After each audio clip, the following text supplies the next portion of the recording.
Con ustedes, proclamación del Santo Evangelio según San Marcos.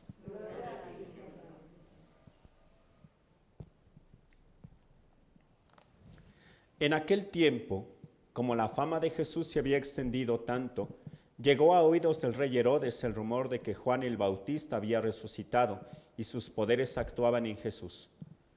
Otros decían que era Elías y otros que era un profeta comparable a los antiguos. Pero Herodes insistía: es Juan, a quien yo le corté la cabeza y que ha resucitado.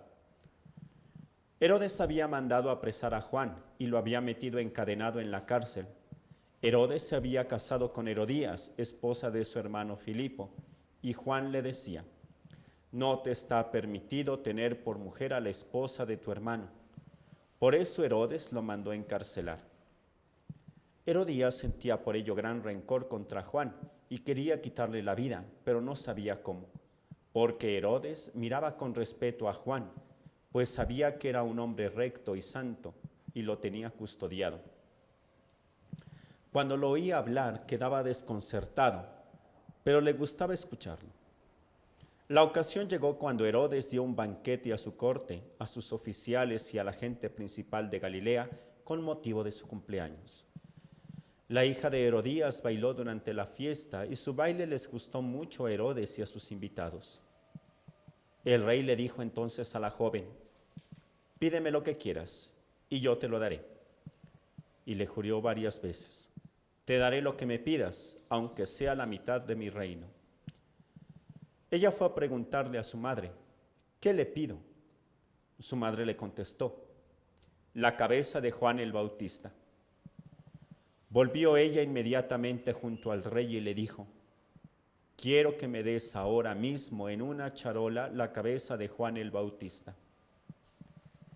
El rey se puso muy triste, pero debido a su juramento y a los convidados no quiso desairar a la joven, y enseguida mandó a un verdugo que le trajera la cabeza de Juan. El verdugo fue, lo decapitó en la cárcel, trajo la cabeza en una charola, se la entregó a la joven y ella se la entregó a su madre. Al enterarse de esto, los discípulos de Juan fueron a recoger el cadáver y lo sepultaron. Palabra del Señor. Glorificación a los labios para que proclame tu belleza. ¿Pueden tomar asiento, por favor? El rey. Para el tiempo de Jesús, nosotros lo acabamos de escuchar, estaba el rey Herodes, que en realidad ya no era descendiente de David. La descendencia del rey David no desapareció, digamos que perdió fuerza después del exilio en Babilonia. Los israelitas se habían dado cuenta que Dios había acompañado a su pueblo con los reyes, pero una vez que ellos regresaron del exilio, uno de los descendientes del rey David, Zorobabel, ya dejó de tener influencia. De hecho, ni siquiera fue rey, sino más o menos algo así como gobernador, alguien que se encargaba de coordinar a los israelitas, pero quien tuvo muchísimo más influencia fue Esdras y Nehemías, que aparecen de hecho en la Biblia, él uno sacerdote y el otro como un gobernador, propiamente más que el rey, más que el descendiente de David, Zorobabel, fueron quienes reconstruyeron, uno el templo y otro las murallas de la ciudad. Y a partir de ese momento, la descendencia del rey David, como reyes, desaparece. Y es así como tenemos después a Herodes. ¿De dónde viene Herodes? Él viene como descendiente de los macabeos. ¿Bien? Pero ahorita no nos vamos a detener en todo esto. Yo quería detenerme en la figura del rey.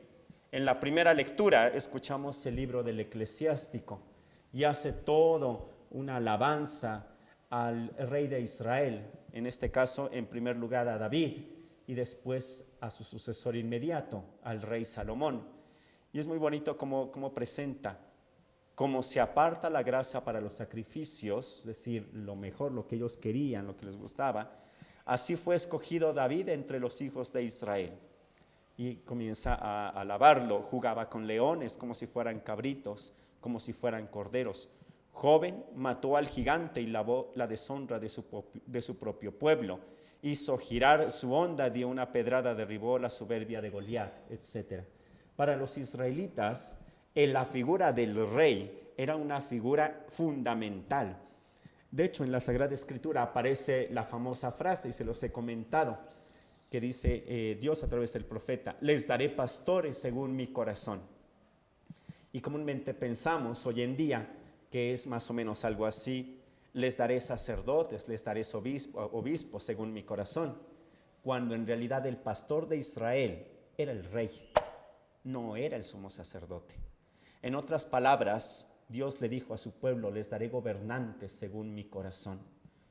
Y todo el pueblo de Israel estaba muy contento con el rey David. Fue Salomón quien construyó el templo, y fue precisamente a David quien Dios le prometió que su descendencia estaría para siempre en el trono y que su reino no iba a tener fin. Y ese reino se acabó. La descendencia del rey David como reyes desapareció. Fue mucho tiempo después cuando un descendiente de David, José, acompaña al niño Jesús. Y es así como Jesús entra dentro de la dinastía del rey David, colocándose como rey.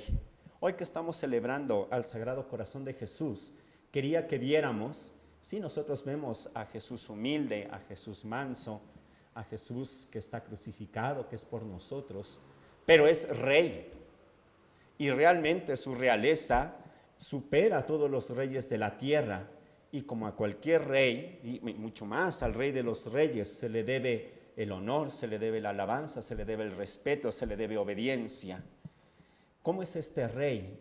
Un rey que quiso instaurar su reino con solamente una ley que fundamenta todas las leyes de este reino, y de hecho que me gusta mucho: ámense los unos a los otros como yo los he amado. Ese es el decreto real, el decreto de todo un rey que se preocupa por nosotros, un rey justo, un rey que se preocupa por todo su pueblo. Bueno, pues es precisamente este rey a quien hoy acudimos, un rey que sabemos que nos va a escuchar, que siempre va a estar atento a nuestras necesidades, y lo más importante, es lo que me encanta, ¿no?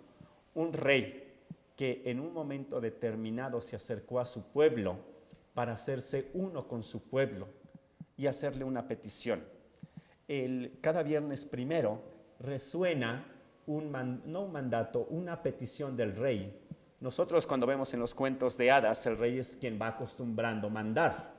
Bien, todo lo que él dice, el rey, todos lo van cumpliendo. Este rey también en una ocasión hizo una petición, y lo hizo a una religiosa en Francia cuando se aparece. Y esa petición resuena a través del tiempo y nos llega hasta nosotros. Es por ello que celebramos cada viernes primero la fiesta del Sagrado Corazón de Jesús, por mandato del mismo Sagrado Corazón de Jesús a Santa Margarita María. Ese mandato de este rey, a mí me emociona mucho pensar cómo él, siendo todo un Dios, todo un rey, que se pone delante de nosotros como un mendigo, casi de rodillas, para decir: mira, este es el corazón que tanto ha amado a los hombres y que no ha recibido más que ingratitudes y desprecios. ¿Y cuál es ese deseo? Al menos tú ámame, al menos tú. Y ese deseo de un rey sigue a través del tiempo y nos llega a nosotros, no solamente hasta Santa Margarita, sino que escuchemos en esta fiesta en la que estamos celebrando al Sagrado Corazón de Jesús, al Rey de Reyes, Dios Todopoderoso y Eterno, que se acerca no a todos, a mí, para decirme: al menos tú, ámame. Vamos a darle gracias, vamos a pedir al Sagrado Corazón de Jesús que Él reine en nuestros corazones, darle el primer lugar en nuestra vida y corresponder con nuestro amor a esa petición que nos hizo. Al menos tú, ámame. Que así sea.